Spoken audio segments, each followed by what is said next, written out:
Bonjour, je suis Monsieur Foaling Loé René. Aujourd'hui, dans le cadre du cours d'économie générale, nous allons voir la monétariste Anna Jacobson Schwartz. Anna Jacobson Schwartz, née le 11 novembre 1915 et morte le 21 juin 2012, est une économiste américaine de l'école monétariste qui a beaucoup collaboré avec Milton Friedman.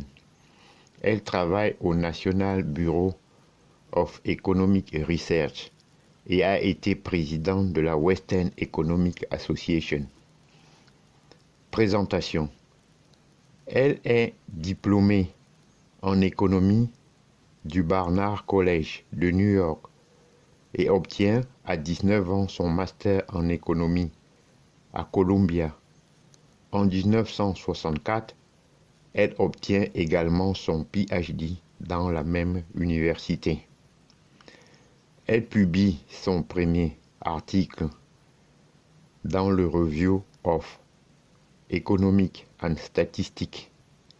En s'appuyant sur le cas britannique, elle soulignait l'importance de s'appuyer sur des indices à la composition comparables pour mesurer l'évolution de leur performance. En 1941, elle rejoint le National Bureau of Economic Research pour des travaux sur l'étude des cycles économiques. Elle a travaillé au NBER jusqu'à sa mort, à plus de 90 ans. Maintenant, nous allons voir ses travaux. Elle est particulièrement connue pour ses travaux menés en collaboration avec Milton Friedman, en particulier A Monetary History of the United States, 1867-1960. Il y souligne l'importance de la monnaie sur le reste de l'évolution de l'économie. En particulier, il montre le rôle de la FIT dans la Grande Dépression par la contraction de la masse monétaire à la même période.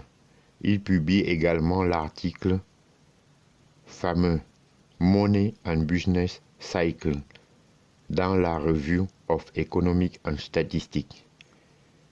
Ils écrivent ensemble Monetary Statistics of the United States en 1970 et Monetary Trend in the United States and the United Kingdom, their relation to econ price and interest rate, 1867-1975. En 82. Dans chacun de ses ouvrages, comme dans ses travaux sur l'économie britannique, l'analyse de données statistiques est centrale. Il contribuait à renverser l'idée dominante, alors que la monnaie n'avait pas de rôle sur l'économie. Désormais, l'importance du contrôle de la masse monétaire pour lutter contre l'inflation fait partie du consensus. Elle a également travaillé sur la question de la régulation financière.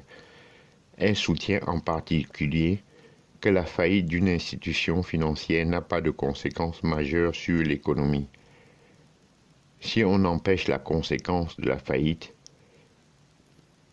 de mettre en danger le système financier, dès lors il faut laisser une institution unique faire faillite, plutôt que de tenter de la sauver temporairement avec l'argent des contribuables. J'en ai terminé et je vous en remercie.